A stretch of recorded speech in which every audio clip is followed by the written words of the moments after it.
Hello guys, नमस्ते। तो स्वागत है आज की इस वीडियो में आप सभी का। क्योंकि आज है 2026 के न्यू ईयर का डेट 2, मतलब कि 2 फरवरी। तो भाई आज सोमवार है और साथ ही साथ मेरा सोमवार का व्रत भी है, इसलिए हम अपने उस वाले घर से आ चुके हैं इस वाले घर में पूजा का सामान इकट्ठा करने के लिए। लेकिन आते ही सबसे पहले मेरी नजर पड़ी इन रंग बिरंगे फूलों में। भाई इतने खूबसूरत लग रहे हैं कि देखते ही रह जाओ। 4 दिन के लिए घर से गायब क्या हुए, यहाँ तो सारे रुख ही चेंज हो गए भाई। क्योंकि जब हम यहाँ से गए थे तो इतने सारे फूल यहाँ नहीं दिखाई दे रहे थे, और 4 दिन बाद आते ही भाई चारों तरफ यही फूल छाया हुआ है। इसकी ब्यूटी बहुत ही हाई लेवल में है भाई, क्योंकि ये दूर से ही इतना खूबसूरत लग रहा था भाई कि ये मेरे को अभी पास में आने के बाद ही पता चला है कि रियल में ये कितना सुंदर है। ये देखने के बाद भाई अब हम आ चुके हैं बेलपत्र और फूल तोड़ने के लिए, क्योंकि धीरे धीरे शाम का टाइम भी हो रहा है और साथ ही साथ पूजा का भी टाइम हो रहा है। ये मैंने बेलपत्र तोड़ ली है और अब इसे जाके घर में साफ करेंगे, इसके बाद भगवान को चढ़ाएंगे।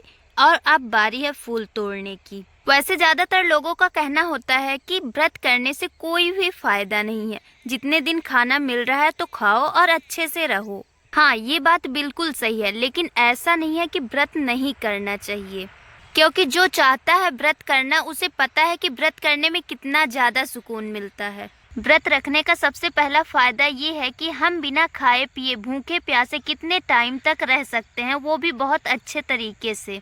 दूसरा फायदा ये है कि हम जितना कम खाना खाते हैं हमारा शरीर उतना ही ज्यादा स्वस्थ रहता है। वैसे भी डेली तो हम खाना ही खाते हैं, वो भी भरपूर मात्रा में, तो एक दिन ना खाने से क्या ही हो जाएगा, इतने स्ट्रांग तो बन ही सकते हैं।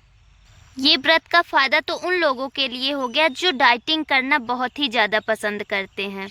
लेकिन व्रत करने का असली महत्व तो वही होता है जो श्रद्धा भाव के साथ व्रत रखता है, क्योंकि भक्ति में ऐसी शक्ति होती है कि इंसान जो चाहे वो कर सकता है। वैसे सच पूछो तो रियल में यार व्रत करने में बहुत ही ज्यादा सुकून मिलता है। इस बात का एहसास मुझे तभी हुआ जब मैंने खुद व्रत करना स्टार्ट किया। इसके पहले तो मेरे को खुद ही व्रत रखना एक फालतू सी बात लगती थी, लेकिन कहते हैं ना, जब जागो तभी सवेरा। मतलब जब सुधरना चाहो या कोई भी बात अच्छे से समझ में आ जाए तभी खुद को सुधारना स्टार्ट कर दो, क्योंकि इस जीवन को संवारने के लिए भक्ति का मार्ग अपनाना ही सफलता का एक मार्ग है।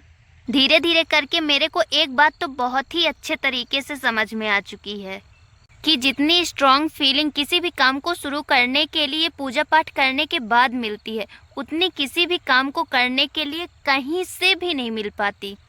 भाई भगवान की शरण में सुकून तो बहुत है, इसलिए अपनी जिम्मेदारियों के सफर में कुछ टाइम भगवान के लिए निकालना सबसे बड़ा सुकून है खुद के लिए।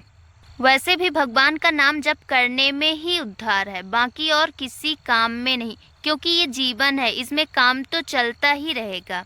जब तक हम व्रत नहीं रखते थे तो हमारे पास खाली टाइम रत्ती भर भी नहीं रहता था, लेकिन जिस दिन से व्रत रखना शुरू किया है उस दिन से टाइम भी मिल जाता है और काम भी हो जाता है, वो भी टाइम से बहुत अच्छे तरीके से। इसलिए जब तक किसी काम को करने का शुरुआत नहीं करेंगे तब तक टाइम किसी भी हालत में नहीं मिलने वाला उस काम को करने के लिए।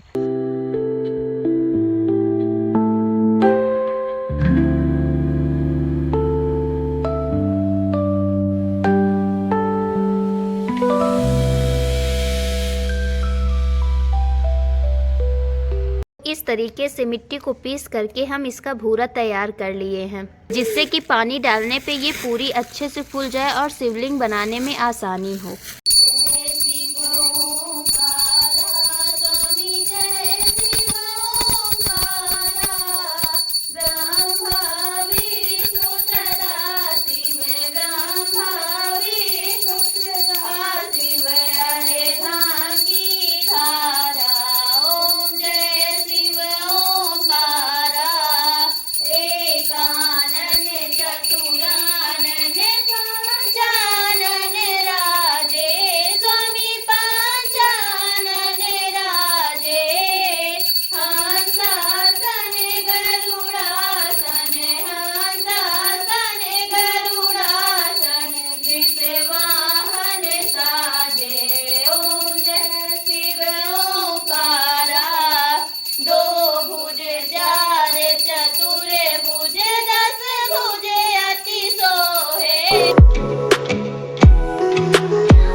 पूजा अच्छे से होने के साथ साथ आज की वीडियो में बस इतना ही। फिर मिलते हैं नेक्स्ट वीडियो में, तब तक के लिए बाय बाय, राधे राधे, जय श्री राम।